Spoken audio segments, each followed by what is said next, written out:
Star Wars The Force Unleashed was one of my favorite games in my childhood. I used to play the shit out of this game. So recently I decided to revisit it, and there is still a lot of good things here, but also some issues. Today I'm going to explore Tfue and see exactly what is going on with it. The introduction to the game is still as excellent as I remember. We get to play as Darth Vader going through Kashyyyk to find a hidden Jedi while absolutely destroying anything and anyone that gets in our way. It is kind of funny that the first person we can kill is a poor little stormtrooper. The game's combat, even today, is actually really good. We get a great variation of combos, we can apply lightning to our lightsaber for some great finishes, wait after a strike for some spinning, finish a strike using force push to either launch enemies into the air for additional strikes or just yeeting them the fuck out. Your force powers are quite varied too.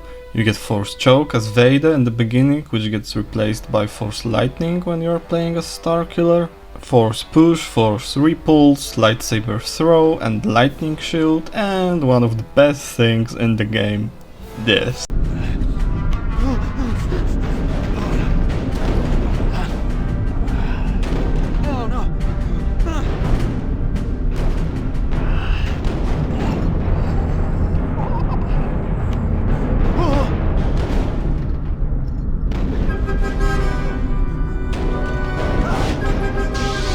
The way enemies react to being held by the Force is just fantastic. They will scream for help, try holding on to anything they can find in the environment, and that includes other enemies. And if you hold them in one place for a moment, they will try to attack you. You can actually hold on to a lot of objects that you see and throw them around however you please. You can also bend different structures like these beams to destroy the TIE fighters. Oh, never mind. Unfortunately, the targeting system in the game is kinda hit or miss. I guess they never miss.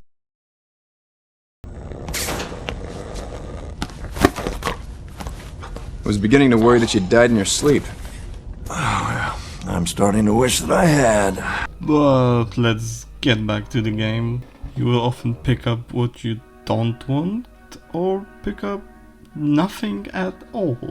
And sometimes the game just gets retarded and throws the thing that you picked up into nothing when you obviously wanted to throw it into an enemy. Get lost! Targeting systems flaws also apply to using your other force powers, and you will often find yourself zapping the air with lightning. But for now, let's get back to the prologue. We find an inconspicuous stranger that tells us that whatever we are looking for, we won't find it here. Alright then.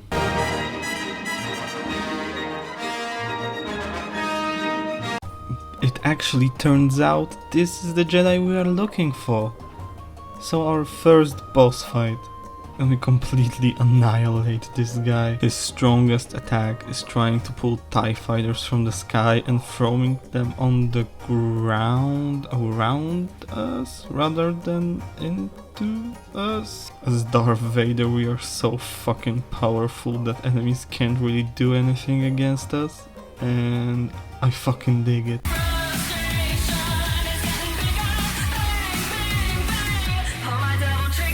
So we defeat this guy, and it turns out he has a son. The boy takes away Vader's lightsaber with the Force, and Vader immediately decides to kill every single person that comes here.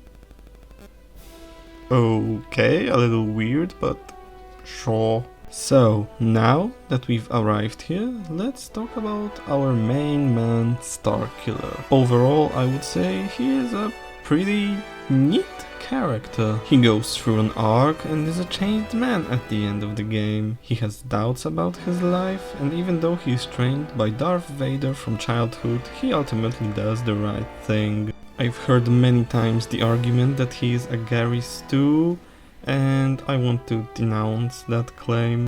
Yes, his powers are exaggerated and he is one of the most powerful Force users we have seen. But the Force powers were exaggerated for every character and Starkiller still loses a lot and he fails and has to deal with problems to achieve his goals, unlike... And I know there are instances where he is too powerful, and we will talk about those as they transpire in the story and in the video.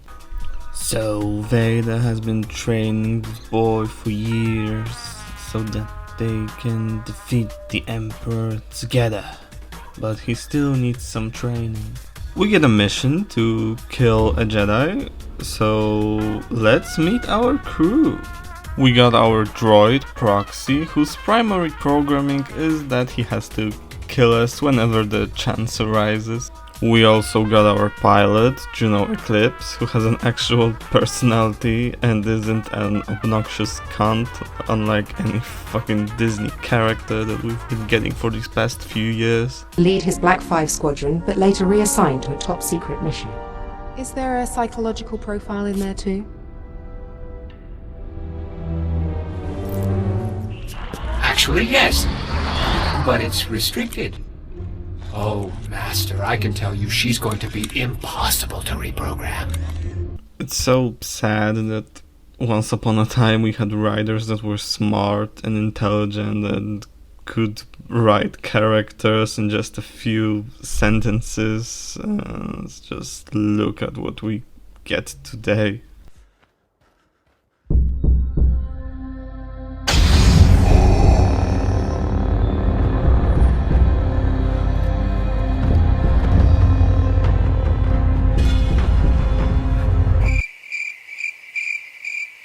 What? Just compare this shit to what we got in this game.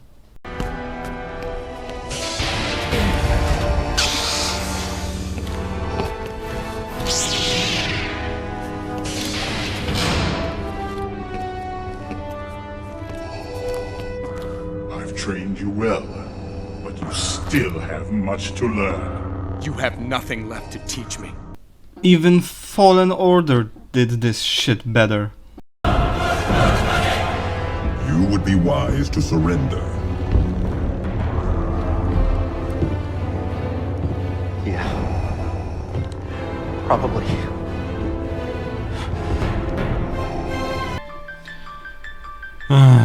Alright, I'm going on a tangent here. Let's get back to the actual game. This game came out in 2007 and the physics and destruction are incredible even these days. Just look at it. Listen to the way Force Push shoots through the air like a torpedo. It's just great.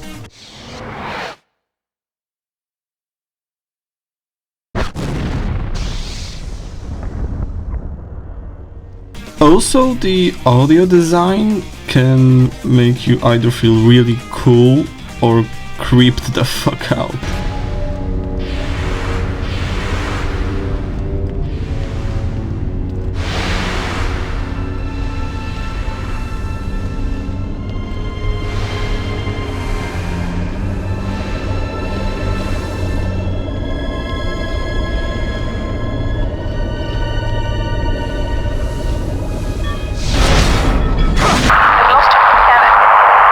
Perfect. Juno, can you hear me?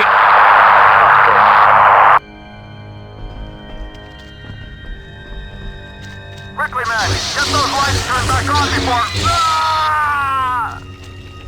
Stop or I'll shoot!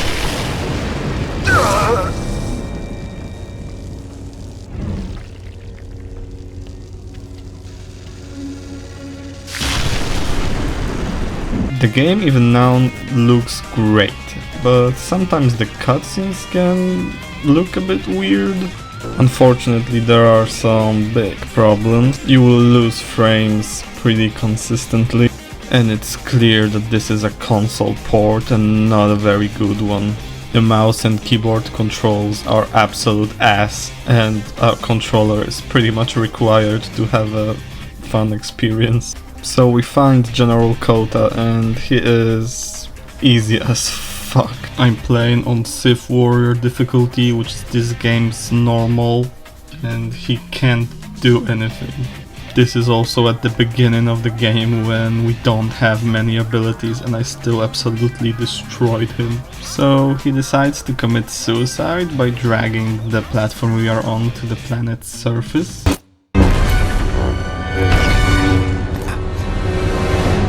I'll be sure to send your ashes back to Vader.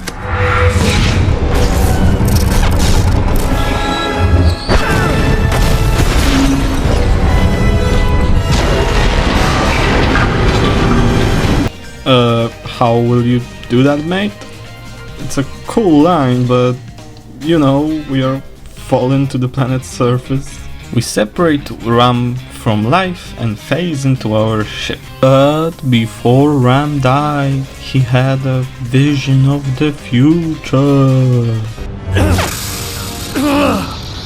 Vader thinks he's turned you, but I can sense your future. And Vader won't always be your master. I sense only me. Even back in the day, no one could properly fucking die in this franchise. Well, at least Koda isn't a terrible character, and he also has to go through an arc throughout the game, from being a stubborn general to a hopeful Jedi. Vader steals Grievous's gimmick and sends us on a different mission to kill a different Jedi, Kazdan Paratus. We get to Raxus Prime, which is a place where All droids go to die. everything here tries to kill you. Jawas, lizard people, metal, orange rain, and even the ground. Also, a really cool thing about this level, Kazdan will create enemies with the Force, which is something neat, and I don't think I've ever seen this before. And in anything else, he will create these smaller soldiers, and sometimes he will create these bigger mini bosses that, when defeated, have these really cool finishes.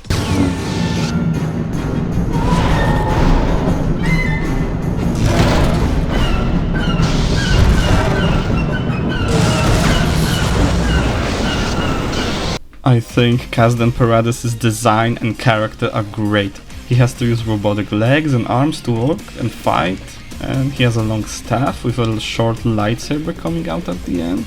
He rebuilt the Jedi Temple and he created metal replicas of the Jedi Council because of his PTSD after Order 66. Damn, this just got really dark, but that's the kind of storytelling I wish we could have these days. No overt explanations, just simply showing us this place and its design tells us so much about his character. I actually felt kinda sad when I defeated him. I wish I could say good things about the actual fight though. Attack him with your lightsaber, he counters. Zap him with lightning, he counters. Try to force push him, he counters. Only sometimes he stops and lets us hit him a couple of times. He will also spam you with force push when you are on your ass and can't do anything. That is actually a reoccurring problem throughout the game, where enemies will attack you when you are laying down and can't do anything.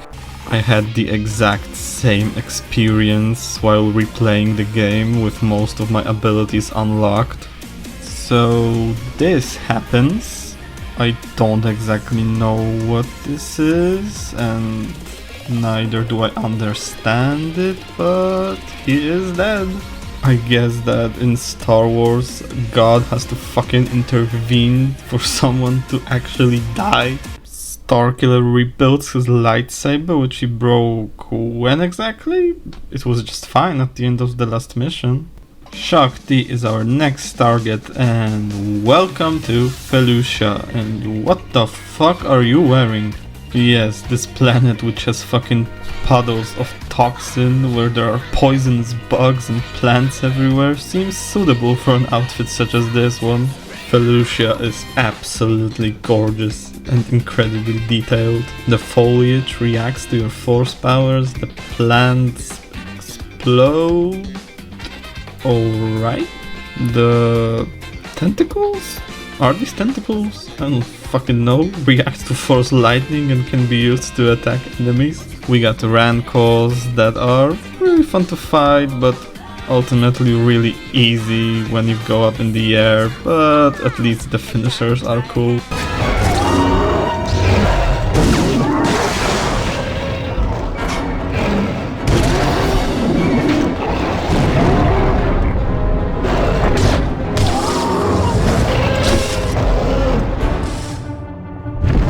The regular enemies are often powered up by their chieftains that you have to kill first to be able to kill others. You get these guys who are orange and do something. I don't know, I never found out. Shakti herself is fine. She will actually attack you, but also won't be a pain in the ass. The giant octopus will also help her, and sometimes the natives will appear to sacrifice their soul to us.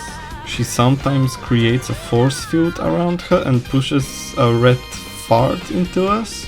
She has some lightsaber attacks, and ultimately she can be cheesed with force repulls on subsequent playthroughs, but she does get an awesome finisher though.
We can clearly see the God of War inspiration here. Shakti tells Starkiller that the Sith always betray one another. But I'm sure you'll learn that soon enough. And the God intervenes again, and she is actually dead. So we are finally ready to kill the Emperor alongside Vader. But Vader pushes out and penetrates Starkiller with his item. And he kills Starkiller while the Emperor is watching and laughing. I quickly want to mention that the person that plays Starkiller, Sam Witwer, also did the voice for the Emperor, and he is quite excellent at both of them. Master, we can defeat him together! Do it now, Lord Vader. Strike him down and prove your loyalty to me.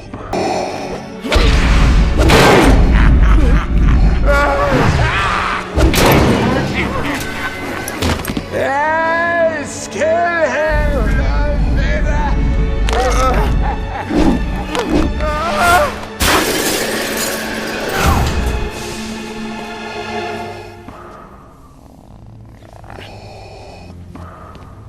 But it turns out this was Vader's plan all along. He rebuilds Starkiller's body and gives him a new mission. Starkiller must rally the Emperor's enemies so that they can attack the Emperor while he is busy fighting them. Starkiller has to escape, and on his way he finds his blue lightsaber in a magical floating holocron. That is actually how he finds it. We find different holocrons throughout the game with different lightsaber colors, but this one is mandatory, and there is no actual explanation as to how he found his blue lightsaber crystal. He just has it in the cutscene for the next mission. Starkiller still decides to save Juno, even though she was branded a traitor by the Empire and he was told to sever all ties to his past. I know this game came out in 2009, but this line just reminds me of this fucking piece of shit. We also get some new enemies in this level. These guys that use cloaking devices to become invisible. 2 types of troopers with shields, and one of them is immune to lightning, but you can still use every other force powers to hurt them. And the other type, which is immune to everything unless you hit them with your lightsaber, then they are fair game. We also get these fuckers that you have to kill with force lightning unless you want to get brain aneurysm. Starkiller saves Juno and decides to find General Kota, because when they were fighting, Kota said that he senses himself in Starkiller's future. Even after this.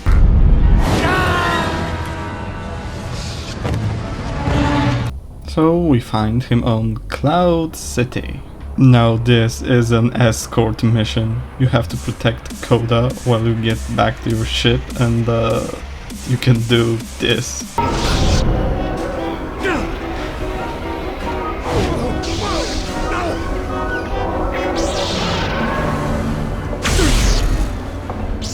In this level we also get some new enemy types, jet troopers who fly around and shoot you, but you can zap them with lightning, which causes their jetpacks to malfunction.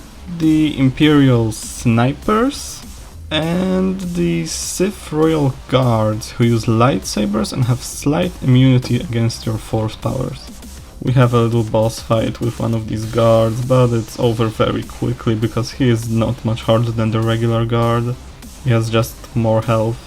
Also around this level there are carbonite tanks which you can use to freeze enemies, which is a nice detail. We get a nice little exchange between Kota and Starkiller. It's a fool's errand, boy.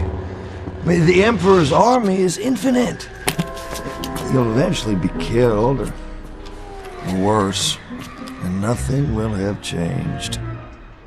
But wouldn't you rather die on your feet than drown in some cantina? I don't know. But I do have a contact in the Senate who could use your lightsaber. Where's your ship?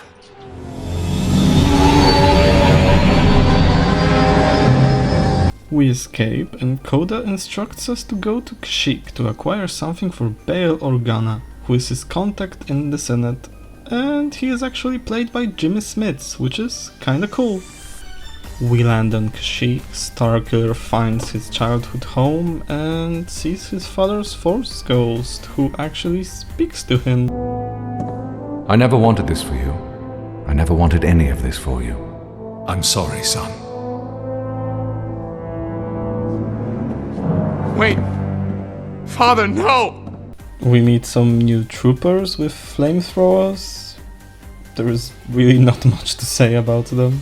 Throughout the level we can release Wookiee prisoners and they will help us with fighting enemies, and I am very thankful for that.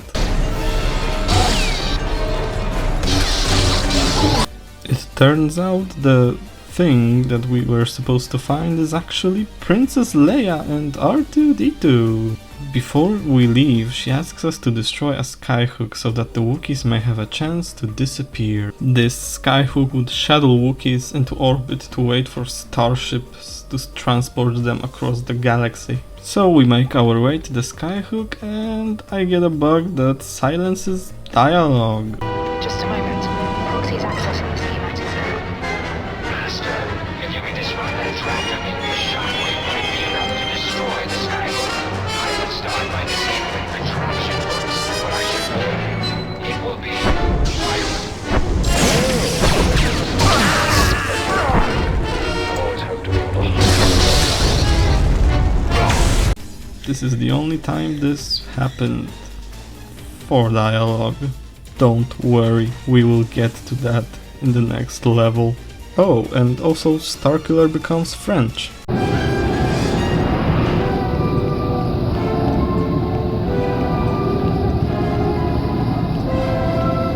We get a boss fight with an AT-ST piloted by this guy.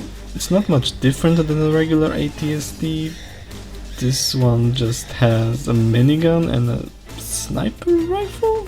We also have to destroy 7 pins to destroy the skyhook, and if you die here, you go back to the start of this area.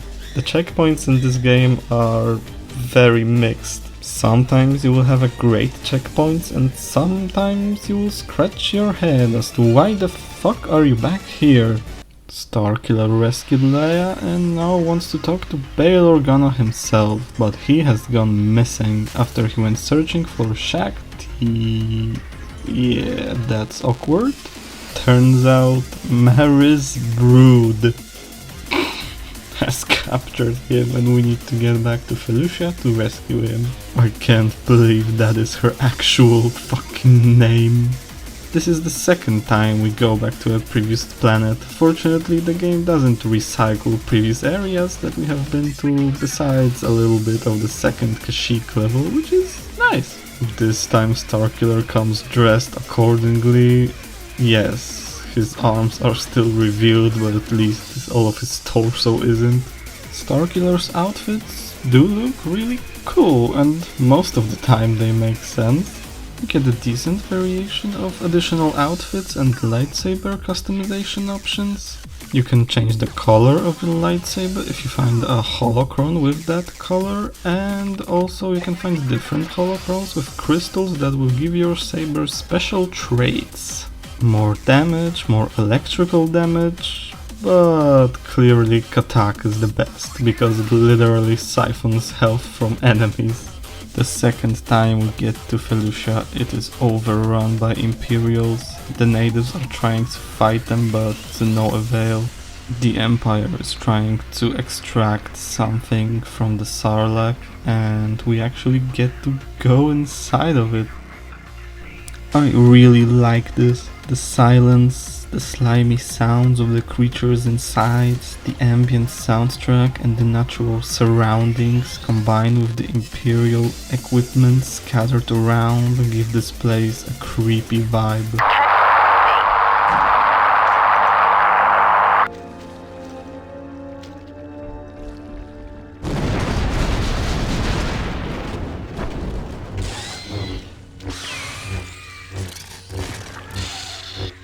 It is a shame that it ends so quickly. We get out and make our way to the Rancor graveyard and find Bail Organa, but Maris Brood is also here. She even has Tonfa lightsabers. I really don't see any viable purpose for these, but okay, fine. She sends her Rancor after us, and she will sometimes show up while we are fighting him to hit us a couple of times. The Bull Rancor, besides his appearance and the amount of his health, isn't much different than a regular Rancor. He can be easily overpowered with Force Lightning and isn't much of a threat. After we kill it, we get to fight with Maris Brood. She will disappear and try to attack you. The best course of action is to do area of effect attacks, and she won't be able to do anything. This game's bosses are really a mixed bag. Some of them are fucking easy as shit, some of them are annoying as fuck, and just a few are any good actually. She does get a cool finisher though.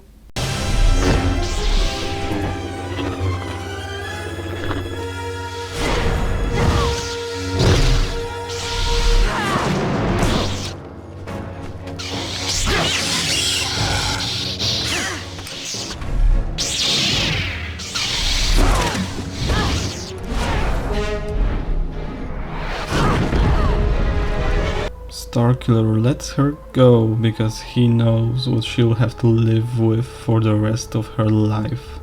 Bail is not happy about this, but he agrees. Starkiller tells Bail to gather his friends to form a rebel alliance. But first they need to destroy a symbol of fear so that people will have enough courage to speak out against the Empire. Starkiller is still serving Vader, who tells him to destroy a shipyard on Raxus Prime, which is our next mission. Juno overheard the conversation between Starkiller and Vader and isn't very happy about what she heard.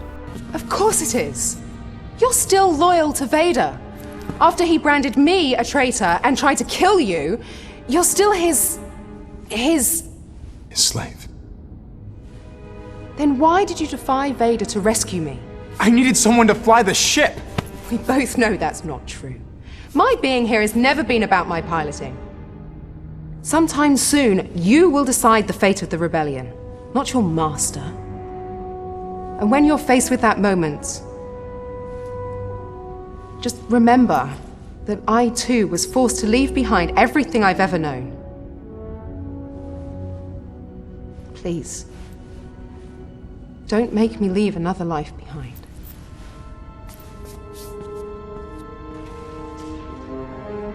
Man, remember good writing? Yeah, me neither. Before I start talking about our next mission, we have a big issue to talk about. The game's digital version on Steam is missing some audio files for the last 2 levels.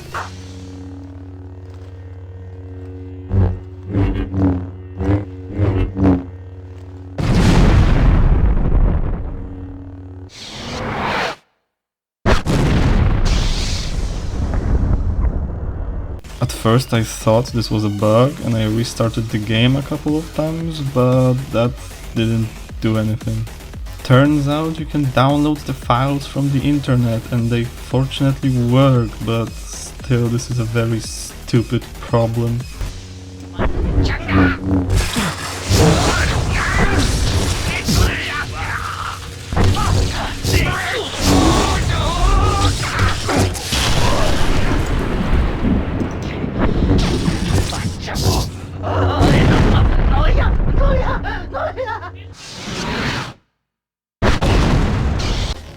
Explosions don't have sound effects, enemies shooting don't have sound effects, your footsteps don't have sound effects, just anything to do with the environment doesn't have any sounds.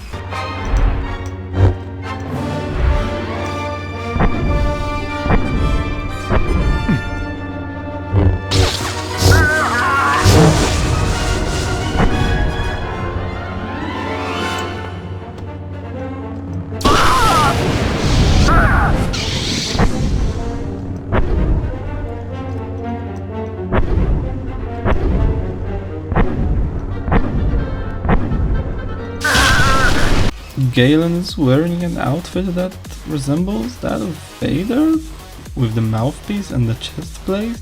It does make sense that he would use a breathing apparatus on this planet, but last time he had just a bandana covering his face, and this suit doesn't have a helmet or a mask, so... The locals are fighting the Empire, and these guys actually put up a good fight, unlike the Felucians. As we make our way, we get a surprise boss fight with Proxy. Proxy says that his programming is telling him that this is the best time to strike. This boss fight is great. Proxy is switching between the bosses we fought before. He can be quite challenging because he throws you off guard. The arena has electrocuted machinery that can hurt you. He can sometimes counter your moves, and he brings one more surprise to the table. Give me some credit, Master. I have one module you've never seen.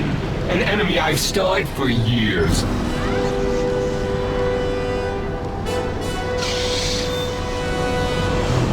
Proxy turns into Darth Maul with Duel of the Fates blasting through our speakers. Maul actually uses some combos that we have seen in the Phantom Menace, and some original ones that can be seen here. He won't block your every combo, but he will get the upper hand if you get greedy. Overall, great fight.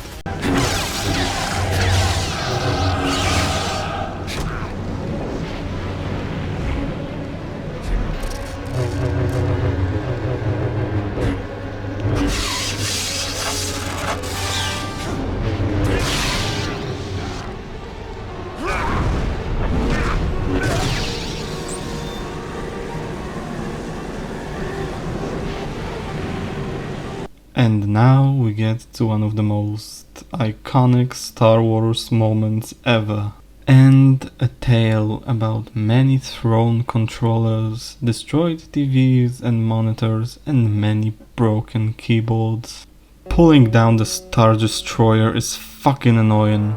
First of all, you have to put the destroyer in the right position to be pulled down. Why?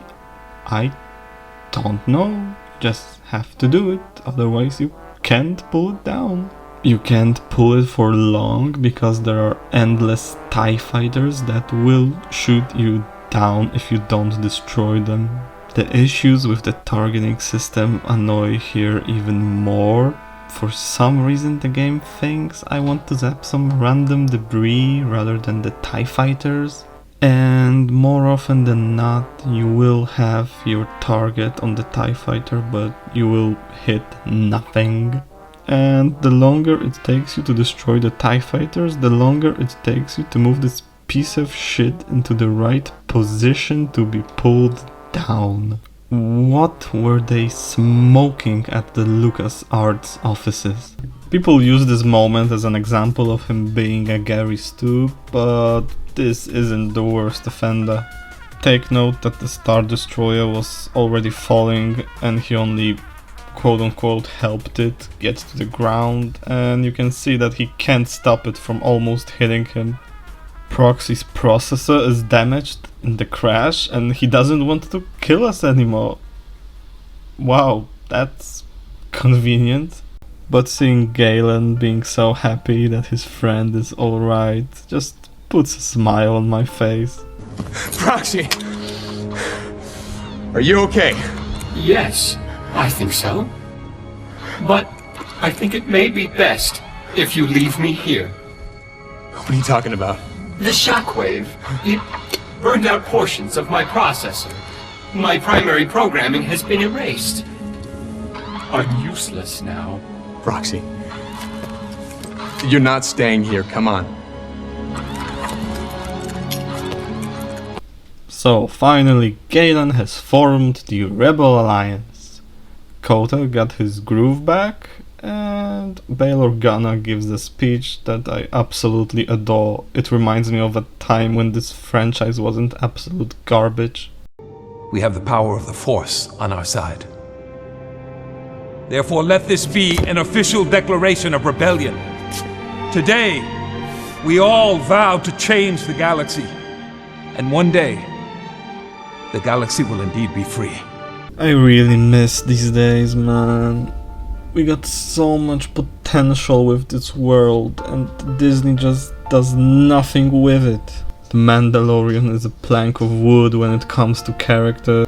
Book of Boba Fett was... I don't even know what the fuck was that? A lizard goes into his nose and gives him an LSD trip, after which he finds a stick in the desert, which then he brings back to the Tuscans for personalization. What? The Book of Boba Fett also managed to somehow assassinate Luke Skywalker again! And Kenobi. Oh, Kenobi. You bring back Darth Vader and Obi-Wan Kenobi and do nothing with them except 2 fights with horrible choreography. This story did absolutely nothing for these characters. Nothing! The sequels and these shows just continue to destroy everything we had before. Sorry I keep going on these tangents, but I'm just so sad about the state of Star Wars right now. I used to love this world so much, but seeing it now, I just want it to disappear completely. I guess George R.R. Martin wouldn't understand me. Have you ever had a girlfriend, man? Vader betrays Galen and it turns out Vader and the Emperor were planning this all along. They used Galen to find the Emperor's enemies. So when exactly did they come up with this plan? Did Vader just have a premonition when he saw Starkiller when he was a child? Hey, Emperor, buddy, I found this kid who has the Force and we can use him to root out your enemies. I am sure this plan won't absolutely blow up in our faces. This plan seems really far-fetched. It is also stated in the game that people are too scared to fight the Empire. This whole shtick just made everything worse for them, and it makes them look really stupid. This story does achieve some great things, and it's definitely one of the best stories that we got since Return of the Jedi. I am not counting the EU books or comics because I am not familiar with that material. Just because something is good doesn't mean there aren't any issues. Juno saves Galen, who miraculously survived. He starts meditating and instantly gets a vision that tells them exactly where they have to go. This is an actual Gary Stu moment. He even admits that this is his first time. What are you doing? Meditating. Jedi can sometimes sense visions of the future. Have you done this before? Never been a Jedi before.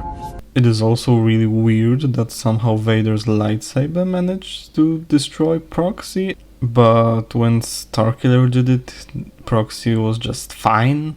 We safely arrive to the Death Star because our ship is cloaked, and we get a great scene between Juno and Galen. Keep the ship cloaked and wait beyond scanner range. I have a really bad feeling about this. Well, then maybe we're doing something right. Am I going to see you again? If I can free the rebels, they're gonna need extraction. Probably not, no. Then I'll never need to live this down.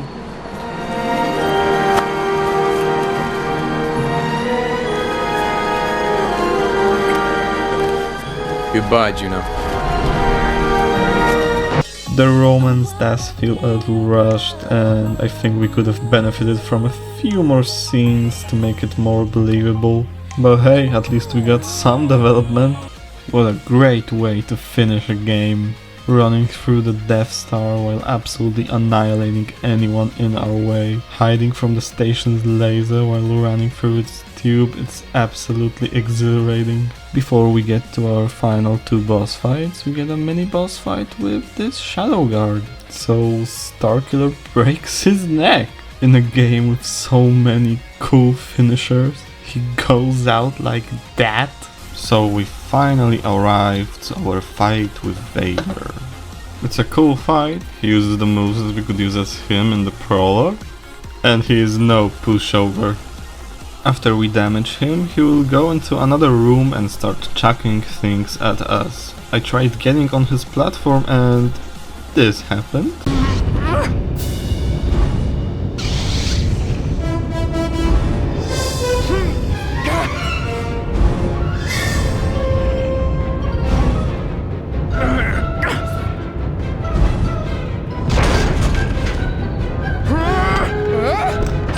But when he comes to fight you, we are back to the good stuff. And this fight's finisher is just amazing.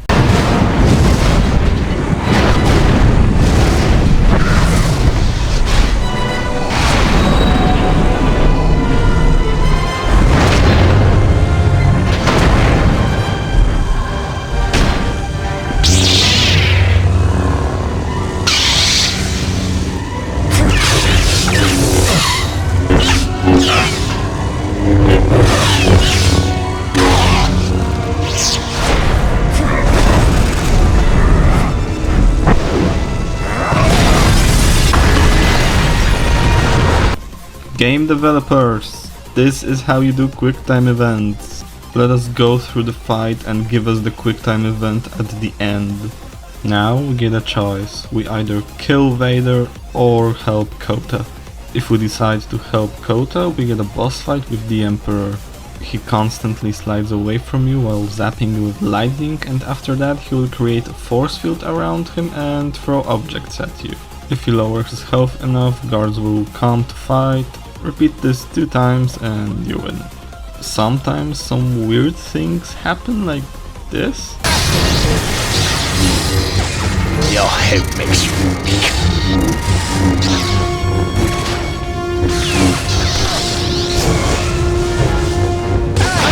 After defeating the Emperor, we get the good and canonical ending. Galen sacrifices himself while the captives escape, thus creating the Rebel Alliance with Galen's family's crest as its symbol. And we get this lovely exchange. He's at last one with the Force. You always knew who he was, didn't you? I suspected, yes. Then why did you help us, after all the things we'd done? When he came to me in the bar, among all his dark thoughts, I glimpsed one bright spot, one beautiful thing he held on to, even at the end. What? You. I absolutely love this ending. When it comes to characters, this story did some great things. Then what's wrong? I have very mixed feelings about Vader's and Emperor's plot. On one hand, it sounds like a good idea that they created the thing that destroyed them. But on the other hand, I think that Vader and the Emperor are too smart to not see the holes in their plan. Vader even says at one point that he senses Galen's conflict. There is much conflict in you. Your feelings for your new allies are growing stronger. Do not forget that you still serve me. Some things just don't sit well with me in this plot. If we decide to kill Vader, we get the bad ending. Everybody dies and Starkiller's body is rebuilt and he serves the Emperor. But I may still have some small use for you. I still have enemies to find and destroy. You will do my bidding until I find a new apprentice. And then, like Vader, you will be cast aside. Why would he actually serve him after hearing that? And also this design is just edgy as fuck. Why does he need small blades on his fingers? And what's with the pig squealing? Finish him.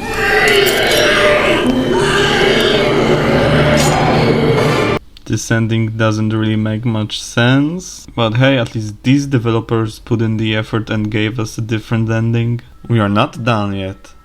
We get 3 DLCs and 2 of them are a little fun what if you pick the bad ending scenarios. In the first DLC we join our troops in the assault on Hoth. We even get to fight some Wampas. On our way we have to jump from iceberg to iceberg or we will fall and die. And I want to mention the platforming here. It is fine, although there were a couple of times where I pressed the jump button and Starkiller just didn't do anything and I died a couple of times because of that. It doesn't happen that often, but it's still an issue.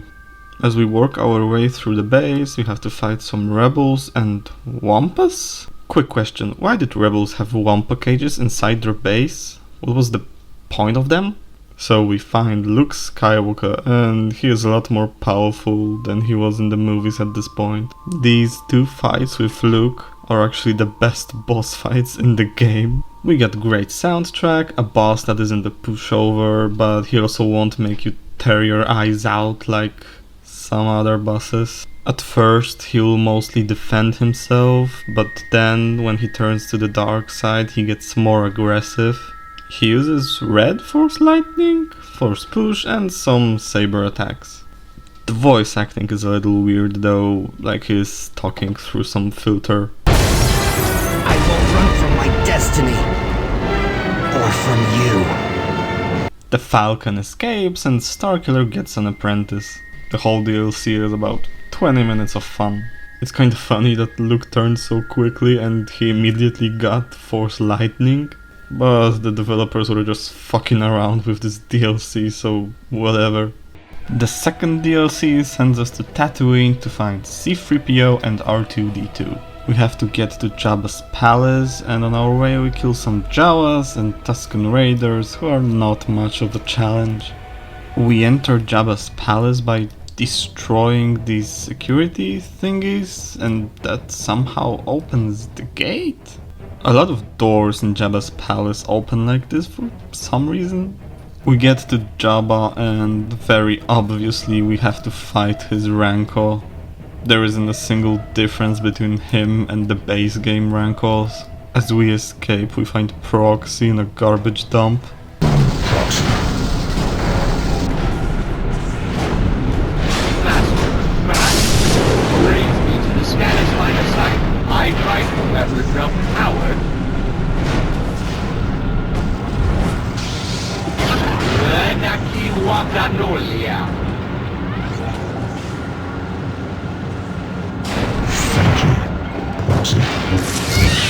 Certainly, Master. It was so good to work. Holy shit, this just got dark. I think I'm gonna play some good old DDLC. Fuck, retreat! Later on we have a boss fight with Boba Fett and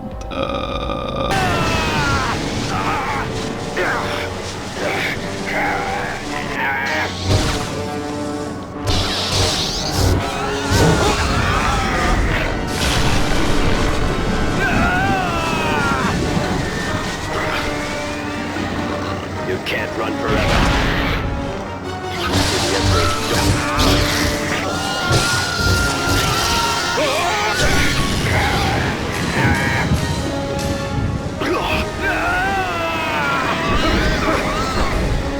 even his finisher is lame.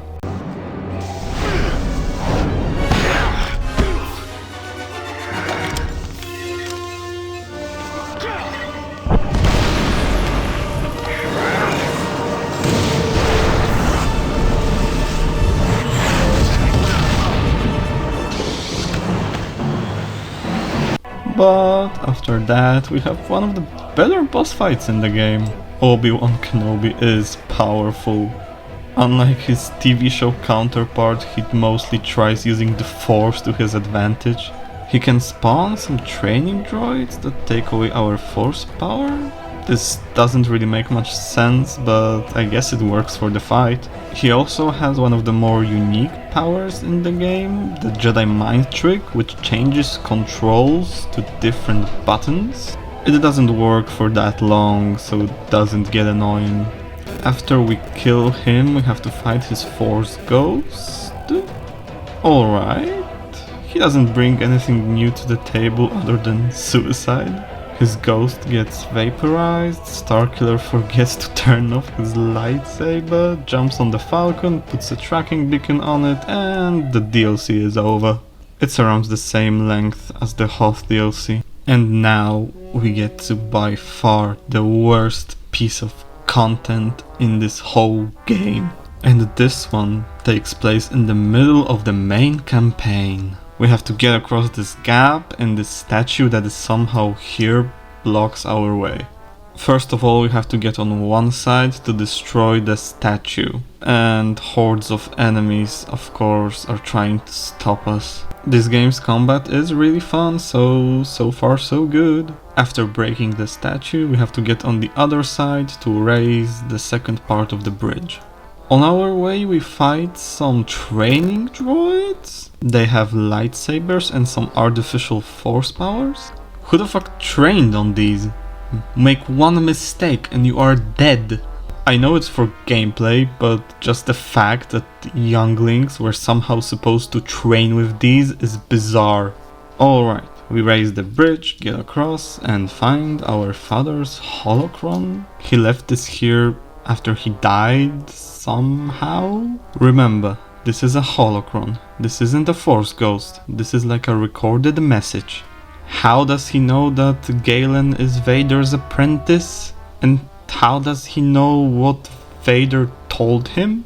This DLC takes place in the middle of the campaign and it completely breaks some plot points. He tells us to complete the Jedi Trials, which consist of these kid-level puzzles. This game's incredible platforming and the boss fight with Edgy Killer. He just stands there in a square of fog. What the hell is this? He is a fine boss. He has some annoying attacks like throwing rocks, force repulsing, and repeating that a couple of times in a row. Galen gets a vision of having the hand of Edgy Killer, and we are done. The other DLCs were fun what-ifs. This isn't the main campaign. It achieves nothing and breaks the plot of the main game. So, The Force Unleashed isn't exactly as good as I remember, but I would say it's still a quality title that I would recommend trying out. It's still one of the best Star Wars stories that we got since Return of the Jedi. And hey, it got a sequel.